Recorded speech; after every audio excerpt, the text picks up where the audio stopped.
All right, let's just jump right in. I want you to imagine something. This isn't just a story I'm telling you. This is your story. It's happening to you right now. You're just sitting there, maybe in your car, staring at this crumpled up lottery ticket you barely remember buying. And then you look at your phone, and the numbers, they're glowing. They match. Just look at that number. Let it sink in. 500 million, 500 million reais. I mean, it's so big, it doesn't even feel like real money, does it? It feels like a mistake, like a glitch in the matrix. It's the kind of number your brain literally can't process. Just this long string of zeros that promises right then and there to fix every single problem you've ever had and every problem you ever will have. I mean, that's the dream, isn't it? The absolute ultimate fantasy. But what if winning isn't the happy ending? What if it's the beginning of a totally different kind of story? A much, much darker one. See, this is where things get interesting. So your hand is shaking, right? You can barely even hold your phone steady. You check the numbers again, and a third time, and a fourth. They all match. Every single one. That stupid little ticket you picked up from some random shop, the one that was just sitting in your pocket, it's now, without a doubt, the most valuable thing you've ever held in your life. And then it hits you, just how impossible this is. I mean, you don't even play the lottery. You know the odds are a joke, right? 1 in 50 million. Think about that. It is statistically easier to get struck by lightning twice. And yet, here we are. But you're not celebrating. There's no screaming, no jumping for joy. Nope.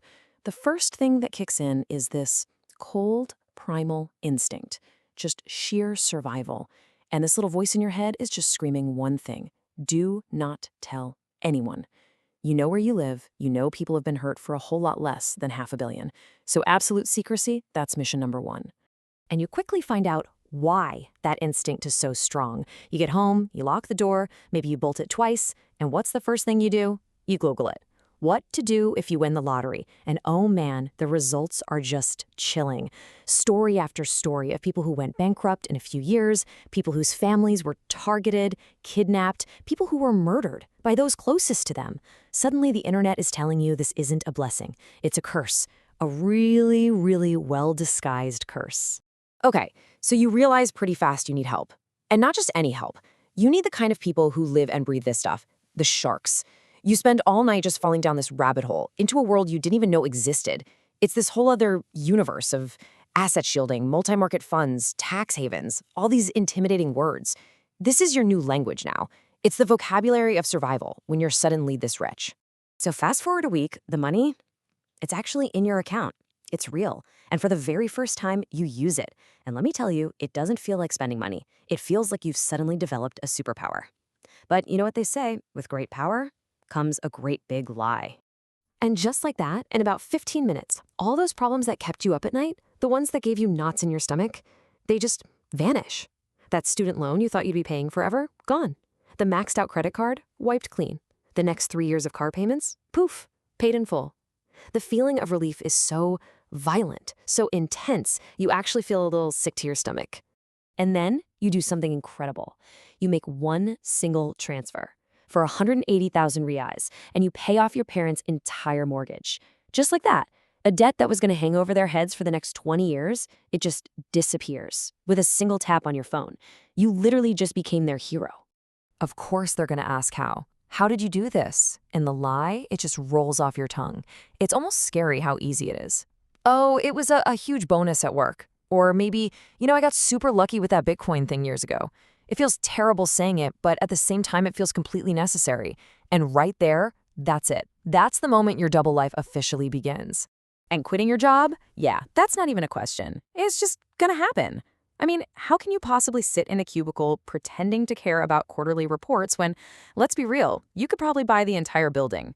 So you walk out of that office for the very last time, and you think it's gonna feel amazing, right? Liberating. But instead, as you sit in your car, this paralyzing chill just washes over you. So, you've got no job and basically infinite money. What's next?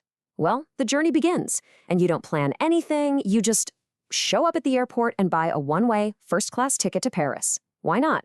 And from there, maybe Dubai, then the Maldives. You're literally living the life you've only ever seen in the movies.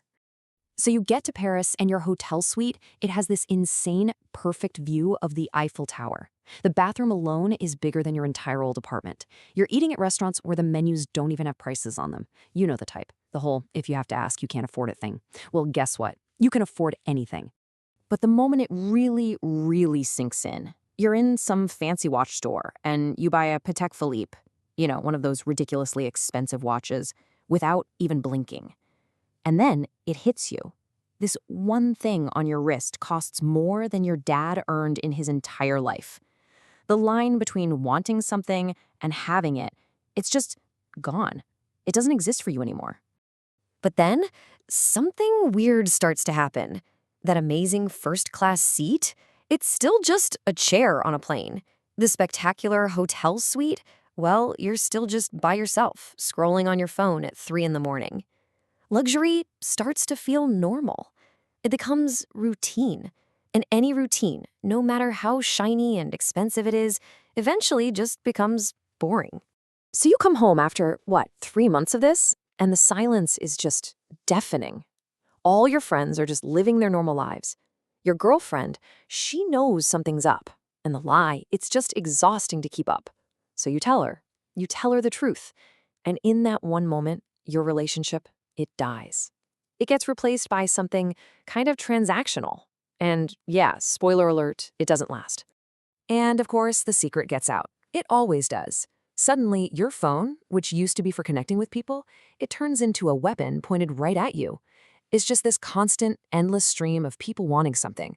So-called friends you haven't heard from in a decade. Everyone's got a brilliant business idea, a tragic sob story, or they just straight up demand a piece of your money.